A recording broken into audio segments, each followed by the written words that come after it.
नमस्कार, मैं हूं आपके साथ शिवानी शर्मा और आप देख रहे हैं INSS न्यूज। आप सभी का एक बार फिर से बहुत बहुत स्वागत है। इस वक्त की बड़ी खबरों के साथ आइए देखते हैं हेडलाइंस। आपको बता दें कि मुंबई के कांदिवली पूर्व की समता नगर इलाके की एक घरेलू महिला संध्या विश्वकर्मा के साथ 10 लाख का लोन देने के नाम पर हुई ठगी की खबर सामने आई है। बता दें कि जहां मुंबई पुलिस को इसकी लिखित शिकायत करने के बावजूद भी अभी तक इस घोटाले के राज नहीं खुले हैं। और बताना चाहेंगे कि पीड़िता संध्या के अनुसार उसने अपने साथ साथ करीब 70 लोगों का भी लोन पास करवाने के लिए बैंक एजेंटों को 7.5 लाख रुपए दे चुकी है और 3 महीने की दी हुई समय सीमा भी समाप्त हो चुकी है, जिसकी वजह से संध्या ने जिन जिन लोगों से लाखों का लोन की फीस दिलाई थी वे अब संध्या विश्वकर्मा को परेशान कर रहे हैं। आइए देखते हैं इस मामले में संध्या विश्वकर्मा क्या कहती हैं। मेरा नाम संध्या विश्वकर्मा है। मैं कांदिवली में रहती हूँ। कांदिवली का हनुमान नगर में रहती हूँ। मेरे साथ एक फ्रॉड हुआ है। टाटा फाइनेंस लिमिटेड कंपनी के नाम से ये स्कीम हुआ है जो मेरे साथ। मैं अपने एरिया में एक भारतीय सावंत है, उसकी कंपनी में मैं इन्विटेशन का काम किया करती थी और मुझे मेरा काम थोड़ा काम ना मिलने की वजह से आर्थिक स्थिति बहुत ज़्यादा खराब थी, तो मैंने उससे अपनी सारी प्रॉब्लम शेयर की हुई थी। तो उसने मुझे सिद्धाराम दिक्करे, उनके पहचान के हैं, जो उनके रिश्ते में उनके जीजा जी लगते हैं, उनसे उन्होंने मुझे मिलवाया लोन के रिगार्डिंग, क्योंकि मैंने उससे पहले बोल रखा था कि ऐसा ऐसा घर की आर्थिक स्थिति बहुत खराब चल रही, मुझे लोन कहीं से मिलता कम ब्याज पे तो मैं ले लेती और ये सारी चीज़ों से मैं मुक्त होती। उसने मुझे उनसे मिलवाया और उन्होंने मुझे ये टाटा फाइनेंस लिमिटेड कंपनी के बारे में बताया। सिद्धाराम दिक्करे जो है उन्होंने मुझे बताया और उन्होंने बोला कि यहाँ पे बहुत ही कम परसेंट से लोन मिलता है, जैसे कि 1.5% से सालाना। ये सब सुना मैंने तो मुझे बहुत अच्छा लगा, क्योंकि मेरी तो वैसे भी आर्थिक स्थिति खराब थी, तो मुझे लगा कि चलो अच्छा है, कम परसेंट पे लोन मिल रहा है। मैंने वो उनसे कंपनी के बारे में मैंने इन्फॉर्मेशन लिया कि क्या है कंपनी, कहाँ की है। उन्होंने मुझे बताया कि प्रभा देवी स्टेशन के पास में टाटा फाइनेंस लिमिटेड कंपनी है और वहाँ से आपको इतने कम परसेंट पे लोन प्रोवाइड होता है। मैंने उनसे पेपर वर्क किया। उन्होंने मुझे बताया कि ऑनलाइन फॉर्म आएगा, ऐसा ऐसा है। मैं इतने सालों से ज्वाइनिंग कर रहा हूँ और मैं कई सालों से टाटा के कंपनियों के साथ जुड़ा हुआ हूँ, तो मुझे एक बिलीव हो गया। मुझे लगा इतने साल से काम कर रहे हैं तो कंपनी की ट्रस्ट होगी। और बात एरिया की थी कि एरिया से है तो थोड़ा और भी ज़्यादा मैंने उतनी डीपली में कंपनी के बारे में पता नहीं किया और मैंने वो फॉर्म भर दिया। मेरे साथ में उन्होंने बोला एक ग्रुप बनाएंगे तभी ये लोन आपको मिल पाएगा। मैंने वो ग्रुप में 5 मेंबर को अपने पहचान वालों के साथ में मैंने ये लोन की शुरुआत की। उन्होंने बोला कुछ मेंबरशिप आपको पे करना पड़ेगा कंपनी को, जिसके दौरान आपको लोन प्रोवाइड होगा। मैंने अपने सारे लोगों के साथ में मिलके 3820 रुपये का मेंबरशिप भी मैंने वहाँ पे किया, कंपनी में ऑनलाइन पेमेंट किया। लेकिन वो पेमेंट होने के बाद उन्होंने मुझे सामने से बोला कि आपका लोन ऐसा है कि 15 दिन वर्किंग डे के अंदर हो जाएगा। मुझे लगा बहुत अच्छे से हो रहा, क्योंकि 24 घंटे के अंदर हमारे 5 लोगों का वेरीफाई कॉल भी आ गया था, अप्रूवल लेटर भी आ गया था और बाकी के 15 दिन वर्किंग डे ऐसा बोल के हमें बोल दिया गया था कि इतने दिन के बाद में NFT हो जाएगा। तो थोड़ा अच्छा लगा कि चलो पहचान के इतना बड़ा कोई होगा नहीं फ्रॉड, ऐसा कुछ माइंड में बिल्कुल भी नहीं चल रहा था। फिर मैंने क्या किया कि उन्होंने मुझे सामने से मुझे जॉब के लिए बोला कि आप इस कंपनी में ऐसा एज एजेंट के रूप पे काम करना चाहोगे। तो मैंने बोला उसके लिए क्या करना पड़ेगा कि एजुकेशन मेरी कम है। तो उन्होंने बोला कि उसके लिए आपको एक मेंबरशिप लेना पड़ेगा और एक टारगेट बनाना पड़ेगा। 50 से 60 लोगों का आप मेंबरशिप करवाते हो कंपनी से तो ईजिली 1 महीने में आपके साथ में बाकी के 70 लोगों का भी लोन करके मिलेगा। मुझे वो बहुत अच्छा लगा, क्योंकि लोन की ज़रूरत हर किसी को थी। तो मैंने हर एक इंसान से मैंने जो मुझे पता था उतनी इन्फॉर्मेशन देते हुए मैंने ये उनसे बोला कि ऐसा ऐसा है कि आप लोग लोन लेना चाहते हो। उन्होंने बोला हाँ बिल्कुल, अगर सालाना 1.5% से मिलता है तो कौन नहीं लेना चाहेगा।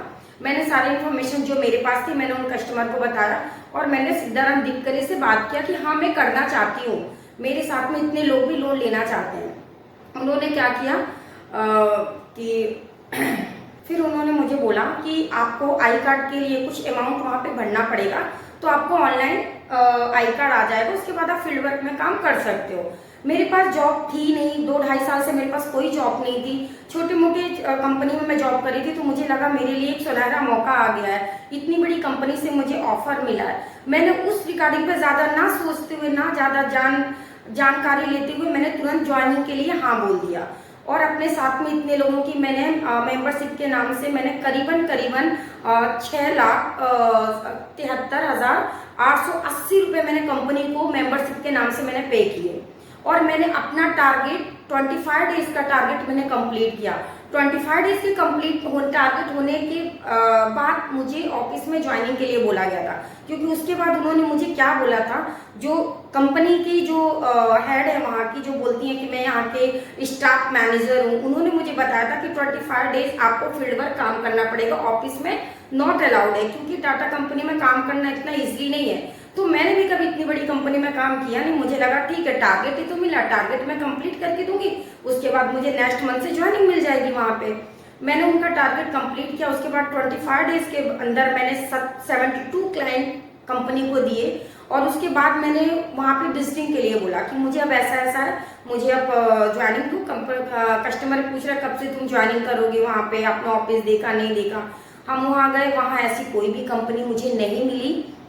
मैं सिद्धाराम दिक्कत जिनके जरिए मुझे यहाँ पे फाइल मतलब इसमें मैंने ज्वाइनिंग किया, उन्होंने भी मेरा कोई सपोर्ट करने से साफ मना कर दिया। उन्होंने बोला डायरेक्टली आप अनीता चौधरी से बात करें, जो टाटा फाइनेंस लिमिटेड की एजेंट मैनेजर थी, उनसे मैंने कांटेक्ट किया। उन्होंने मुझे बोला कि ये कंपनी तो अपनी आंध्र प्रदेश में चली गई है, यहाँ से ट्रांसफर हो चुका है, और आप एक काम कीजिए, आप फिर से न्यू फाइल पे काम कीजिए।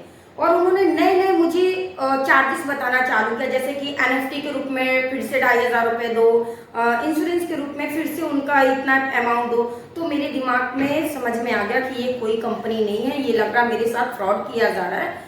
तो मैंने उन सारे अपने कस्टमर से भी बात किया। मुझे तो कुछ समझ में नहीं आ रहा था कि अब मैं कहाँ जाऊँ, क्या करूँ, क्योंकि अकेली मैं नहीं थी, मेरे साथ इतने लोग थे जो मेरे विश्वास पे इस कंपनी में आए और उन्होंने विश्वास किया कि हाँ चलो हमें लोन मिल जाएगा। आखिर लोन लेता कौन है? जिसे जरूरत है, जो परेशान है। हर किसी को लोन की जरूरत नहीं होती है। तो हम ऐसे ही परेशान लोग थे। हमने जब ये सारी चीजें मुझे पता चली तो मुझे समझ में आ गया कि अब मुझे क्या करना है। ये तो मेरे साथ बहुत बड़ा स्कैम हुआ है। और इसके बाद कस्टमर के जो ऑब्जेक्शन आ रहे थे, जो क्वेश्चन आ रहे थे, उनके जवाब मेरे पास कुछ थे ही नहीं। मैंने सोचा कि मुझे कुछ कदम उठाना पड़ेगा।